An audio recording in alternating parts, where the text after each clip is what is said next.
Hello, friends. Welcome to my channel. I'm really excited because this actually worked. You wouldn't be seeing this video if it didn't. But I have this wax seal. It's from the Happy Haunting collection. It's called Boo. It's a 3D wax seal, which is kind of cool because they're very dimensional.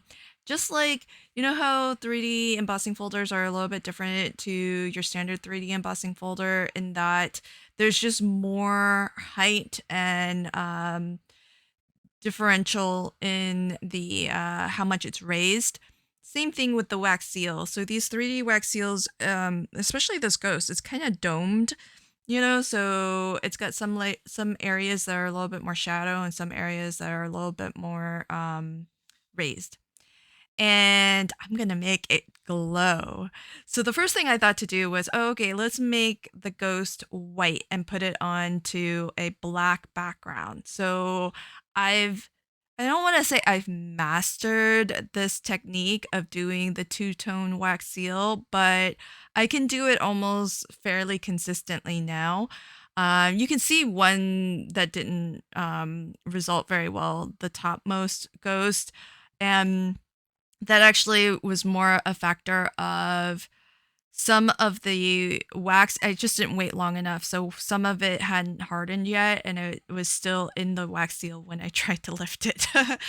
But for the most part, what I have learned is you want for this first layer everything to be hot. And what I've done is melted white, like an opaque white wax, and I've mixed in my this is just a powder. It's a glow in the dark powder. I actually bought it for resin crafting, and I've melted that into this wax so that will glow.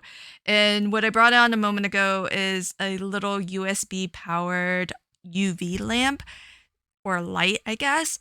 And that's a handy little thing because basically, if you're using glow in the dark stuff, it will charge your glow in the dark and then make it glow.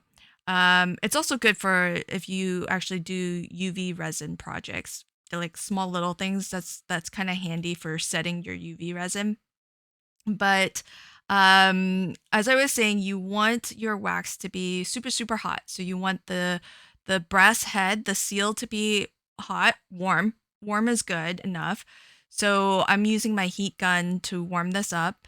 I've got this protective mat. It's from Artistry, so that's nice and heat proof. So everything is on top of heat proof stuff to protect my work surface. And I'm taking my heat gun, and you can see me melting and really getting this wax super hot. Like, look at how much it's moving just by the air blowing out of the heat gun. So this is flowing really well.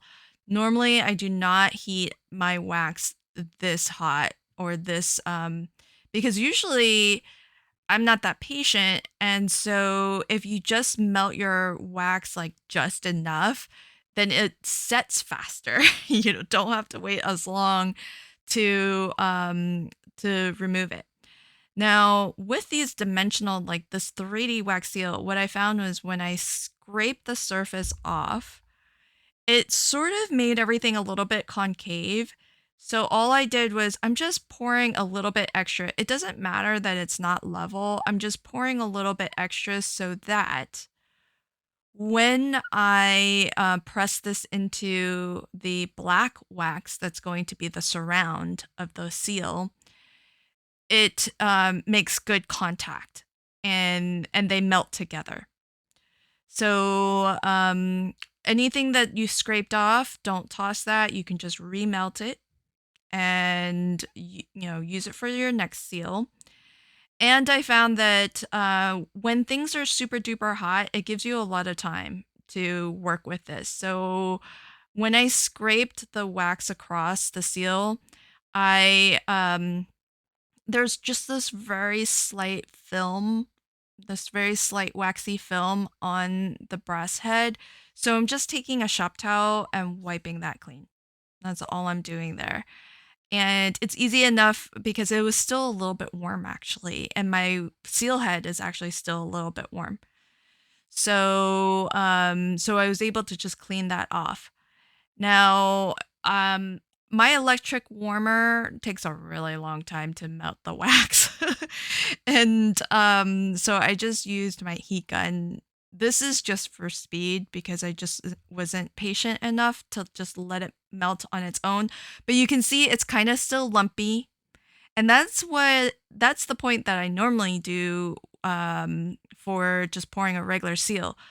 If it still looks like it's a little bit solid, by doing what I'm doing now, just mixing it around, that's usually enough to melt whatever little bits, whatever clumpy bits were still a little bit solid. And that way your wax isn't super hot. And the other reason not to melt your wax super duper hot when you're just pouring a regular wax seal is when you go to pour it onto your surface, if it's really hot, it's going to spread out a lot and kind of thin out your wax. Whereas if you hit that sweet spot where it's melty and nice and consistent in like texture and everything, and it's flowing nicely, um but it's not super duper hot, then it sort of domes up, kind of like what you're seeing here. And that way you can keep like a nicer shape to it and then really push your seal head into that and get it to spread out so that when it spreads out, it has that nice natural shape that surrounds the shape of the seal. But the reason why we need it super hot for that first step is so that you have enough time to work with it to scrape the surface off so that in that first layer, you only have wax where the design has been carved into the brass head, and that way the design is so prominent. It just makes the design so prominent. And you can do stuff like this where you can have a lighter color onto a darker surround, and it's a lot cleaner than coloring it in. Because another option to get this look is you could pour just your white wax seal and then color in that negative space with a black like acrylic marker or black permanent marker. I'm just not very good at coloring in super precisely. So I prefer, this is a couple of extra steps, it's a little bit of extra work, but I kind of prefer this, and I feel like this gets me better results than if I took all the time in the world to color because I'm just not that good at it. Um but I really got a kick out of making these glow in the dark seals because they're just so fun. And as you can see, I mean, it took a couple of practice ones for me to get consistently, good results like this, but there you have it. And it's so much fun once you've kind of figured out that sweet spot of how to recognize, like, is your wax like hot enough? Is it cool enough? Like I said, in this first stage, you really want it to be super duper hot. So as you're heating it with your heat gun, look for it to move a lot. Like, look for it to flow so much that you're worried it's gonna spill out of the spoon. And that should be good. And when you pour it, you should be able to do what I'm doing where you can like tilt it and you can see it running even, and get it to kind of move where you need it to move. So then you can have all the time that you need to kind of scrape off.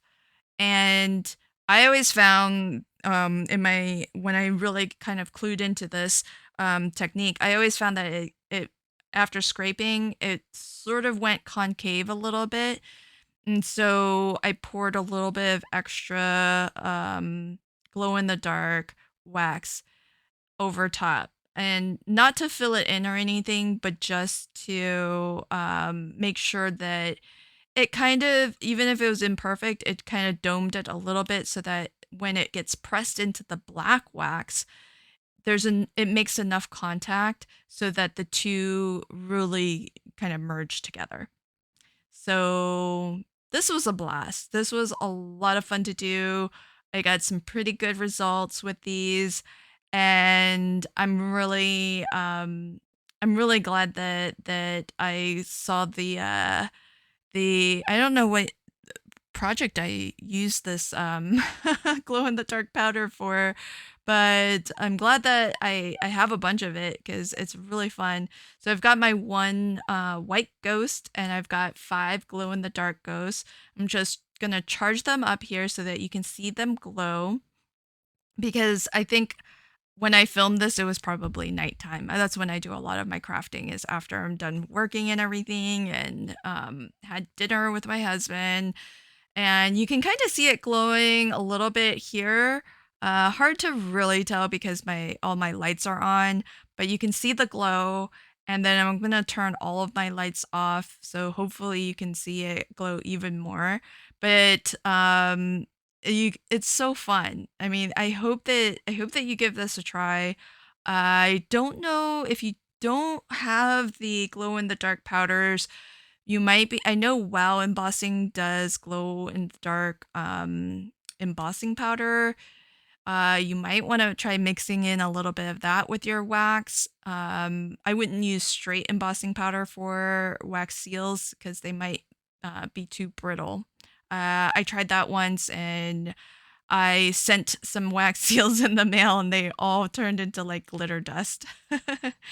But, you can I'm gonna charge these up even more, so hopefully they glow a little bit more in the dark here. But you can actually kind of see already that they're once you hit these with some UV light and when they're charged up with maybe some sunlight, they'll glow even more. But look at that. How fun is that? It's just so cool. I think these would be really fun to give and to use. The I might experiment with using a little bit more powder, a little bit less powder. I don't know because some of them glow a lot and some a little. So I'm wondering if that has to do with how much of the glow in the dark powder I used. But I hope that you enjoyed my project today. If you give this a try, I hope you'll share what you've made. I run a Facebook community group called Crafty Fun with Friends of LV Handcrafted. So join me over there if you'd like to share anything that you've made that has been inspired by one of my videos, because I would love to see it. Thanks again, and until next time, happy crafting and have a fabulous day. Bye.